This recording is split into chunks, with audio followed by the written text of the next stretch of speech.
जय हिंद। आज का हमारा टॉपिक है इंडियन पॉलिटी। इंडियन पॉलिटी में आज हम लोग फंडामेंटल राइट्स देखेंगे। फंडामेंटल राइट्स यानी कि मौलिक अधिकार, जो एग्जाम के लिए बहुत ही इम्पोर्टेंट है। एग्जाम कोई सा भी हो, फंडामेंटल राइट्स से बहुत सारे क्वेश्चन जो है एग्जाम में बनते हैं। तो आज हम लोग फंडामेंटल राइट को बेसिक से जानेंगे। तो चलिए शुरू करते हैं। आप यहाँ पर देख सकते हैं मूल या मौलिक। मूल या मौलिक अधिकार जो है वो भाग 3 में है, अनुच्छेद 12 से लेकर 35 तक है। ये एग्जाम में पूछा भी गया है कि मौलिक अधिकार जो है किस भाग में है, तो भाग 3 और अनुच्छेद कहाँ से कहाँ तक है, तो 12 से लेकर 35। तो आज हम लोग भाग 3 और अनुच्छेद 12 से लेकर 35 तक के जो भी बेसिक पॉइंट है उसके बारे में जानेंगे। यहाँ पर आप देखेंगे, नोट करेंगे मूल संविधान। अगर आप मूल संविधान में देखेंगे तो 7 प्रकार के मौलिक अधिकार बनाए गए थे। ध्यान रखना है, 7 मौलिक अधिकार नहीं, 7 प्रकार के मौलिक अधिकार। इस तरीके से आप पढ़िए, ठीक। तो कितने प्रकार के मौलिक अधिकार? 7 प्रकार के मौलिक अधिकार मूल संविधान में बनाए गए थे। लेकिन दोस्तों, अगर आप वर्तमान के संविधान में देखेंगे तो 6 प्रकार के मौलिक अधिकार है। 6 मौलिक अधिकार नहीं, 6 प्रकार के मौलिक अधिकार है। इस चीज को आप नोट कीजिएगा, ठीक। क्योंकि दोस्तों वर्तमान में अब 6 प्रकार के मौलिक अधिकार इसलिए हो गए क्योंकि एक मौलिक अधिकार को हटा दिया गया, जो आप सब जानते भी होंगे। उस मौलिक अधिकार से बहुत सारे क्वेश्चन जो है बनते हैं, पूछा जाता है कि किस मौलिक अधिकार को हटाया गया। तो यहाँ पर आप नोट करेंगे, भारत के संविधान में एक संविधान संशोधन हुआ था, 44वां संविधान संशोधन, और ये 1978 में किया गया। 44वां संविधान संशोधन 1978 के तहत संपत्ति के अधिकार को समाप्त कर दिया गया। दोस्तों, अब आप देख सकते हैं कि जब संपत्ति के अधिकार को 44वें संविधान संशोधन के तहत समाप्त किया गया तो ये किसी न किसी तो अनुच्छेद में रहा होगा। तो आप यहाँ पर देख सकते हैं, इसका अनुच्छेद है 19 क्लॉज 1 तथा अनुच्छेद 31। इन दोनों अनुच्छेदों में संपत्ति के अधिकार थी, जो 44वें संविधान संशोधन करके इसको हटा दिया गया और अनुच्छेद 300A यानी कि 300 का में रख दिया गया और इसे विधिक यानी कि कानूनी अधिकार बना दिया गया। जो अब संपत्ति का अधिकार है वो अनुच्छेद 19 क्लॉज 1 और अनुच्छेद 31 से हटाकर इसे अनुच्छेद 300 का में रखा गया और इसे विधिक अधिकार बना दिया गया, ठीक। तो कभी कभी एग्जाम में ये पूछा जाता है कि संपत्ति का जो अधिकार है वो 44वें संविधान संशोधन के तहत हुआ, लेकिन किस सन में।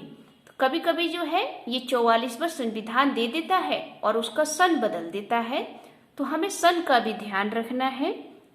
सन को आप ट्रिक के द्वारा याद रख सकते हैं। आप जानते हैं कि इसे 44वें संविधान संशोधन के तहत हटाया गया। तो आप यहाँ देख सकते हैं 4 और 4 कितने होते हैं? 8। तो यहाँ पर आप देख सकते हैं इसके सन में लास्ट में क्या है? 8 है। तो 7 के बाद क्या आता है? 8। तो इस तरीके से भी याद रखेंगे आप और इसके अनुच्छेद को भी ध्यान रखेंगे कि किस अनुच्छेद में थे और अब इसे किस अनुच्छेद में रखा गया है। आगे आप देखेंगे अनुच्छेद 12। दोस्तों, जो अनुच्छेद 12 है वो राज्य की परिभाषा से संबंधित है। राज्य की परिभाषा में ये भाग 3 के लिए और भाग 4 के लिए परिभाषित करता है। अभी हम लोग भाग 3 पढ़ रहे हैं। नेक्स्ट किसी वीडियो में हम लोग भाग 4 पढ़ेंगे। तो ये भाग 4 जो है वो डीपीएसपी के लिए जाना जाता है। जब हम लोग डीपीएसपी पढ़ेंगे तो उसमें पूरी डिटेल से जानेंगे। तो अभी हमें बेसिक पॉइंट पता होनी चाहिए कि अनुच्छेद 12 क्या कहता है। तो अनुच्छेद 12 जो है राज्य की परिभाषा के लिए जाना जाता है और ये भाग 3 के लिए और भाग 4 के लिए परिभाषित करता है। आगे देखेंगे अनुच्छेद 13।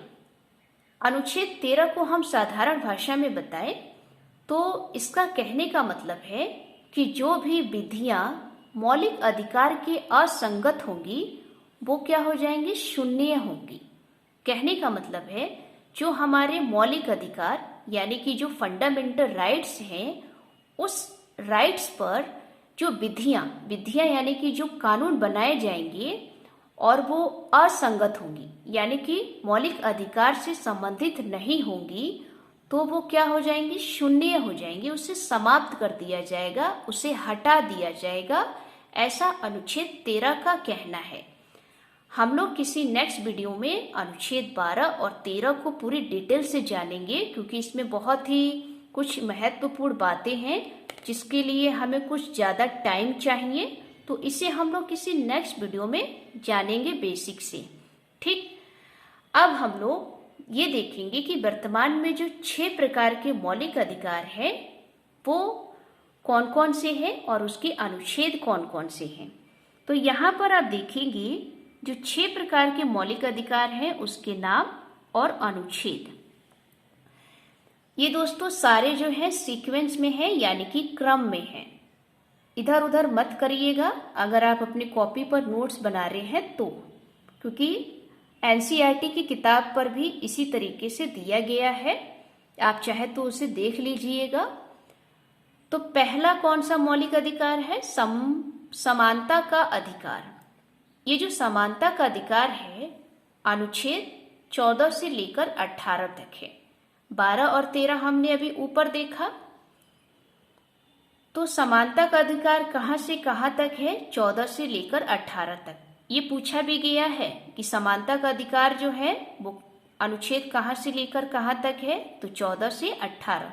इसमें टोटल कितने अनुच्छेद है, तो 5, क्योंकि 14, 15, 16, 17, 18 ये 5 अनुच्छेद जो है समानता के अधिकार के लिए हैं।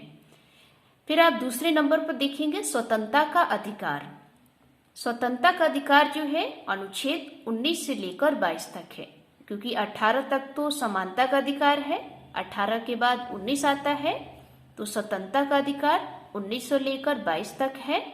और इसमें अनुच्छेद जो है 4 है, क्योंकि 19, 20, 21, 22 ये 4 अनुच्छेद जो है स्वतंत्रता के अधिकार के लिए है, जो 19 से लेकर 22 तक है। फिर आप देखेंगे तीसरा दोस्तों शोषण के विरुद्ध है। शोषण के विरुद्ध अधिकार जो है अनुच्छेद 23 तथा 24 है। इसमें दोस्तों दो ही अनुच्छेद है। शोषण के विरुद्ध यानी कि अगर आपका कोई शोषण करता है, जोर जबरदस्ती करता है, तो आप उसके विरुद्ध आवाज उठा सकते हैं अनुच्छेद 23 और 24 के तहत। जो आपका मौलिक अधिकार है इसको आपको कोई नहीं छीन सकता। और इसमें कितने अनुच्छेद हो गए, 2। अब देखेंगे चौथे नंबर पर धार्मिक स्वतंत्रता का अधिकार। धार्मिक स्वतंत्रता का अधिकार अनुच्छेद 25 से लेकर 28 तक है। 24 के बाद 25 आता है, तो 25 से लेकर 28 तक टोटल कितने अनुच्छेद हो गए, 4, क्योंकि 25, 26, 27 और 28 ये 4 अनुच्छेद धार्मिक स्वतंत्रता के अधिकार के लिए हैं। फिर आप देखेंगे 5वें नंबर पे सांस्कृतिक तथा शैक्षणिक अधिकार। सांस्कृतिक तथा शैक्षणिक अधिकार जो है वो अनुच्छेद 29 तथा 30 है। 28 के बाद 29 आता है, तो इसमें आप 2 अनुच्छेद देखेंगे जो सांस्कृतिक और शैक्षणिक के लिए जाना जाता है। अब आप देखेंगे 6ठे नंबर पर है संवैधानिक उपचारों का अधिकार, और इसका अनुच्छेद कौन सा है, 32, जो आप जानते हैं कि ये हर बार एग्जाम में पूछा जाता है। अब आप यहाँ सोच रहे होंगे 31 कहाँ गया, क्योंकि 30 के बाद तो 31 आना चाहिए, लेकिन यहाँ पर 6ठे नंबर पर आप देख रहे हैं संवैधानिक उपचारों का अधिकार अनुच्छेद 32 में है। तो आप सोच रहे होंगे 31 कहाँ गया, तो हमने अभी ऊपर देखा कि अनुच्छेद 31 को 44वें संविधान संशोधन के तहत हटा दिया गया। ठीक, अब यहाँ पर देखेंगे जो 6ठा हमारा मौलिक अधिकार है संवैधानिक उपचारों का अधिकार अनुच्छेद 32, वो बहुत ही महत्वपूर्ण अधिकार है। अनुच्छेद 32 के बिना आप जो है इन अधिकारों को हासिल नहीं कर सकते।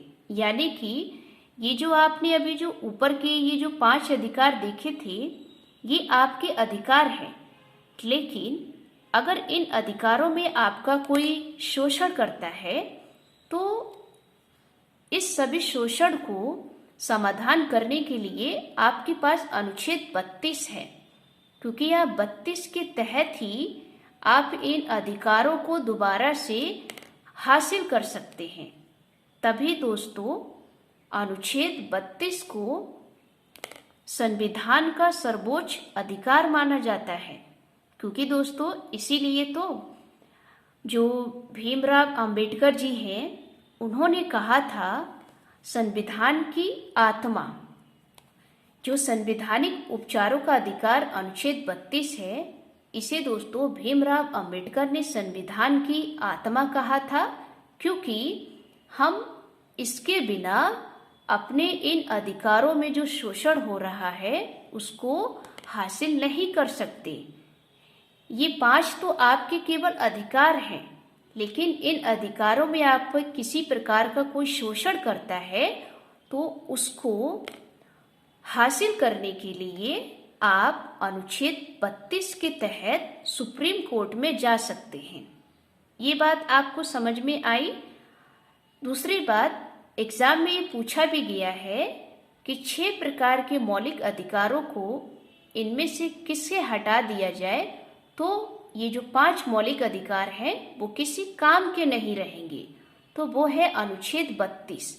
क्योंकि दोस्तों अनुच्छेद 32 जो है हम इसी के तहत अपने सभी अधिकारों को हासिल कर सकते हैं।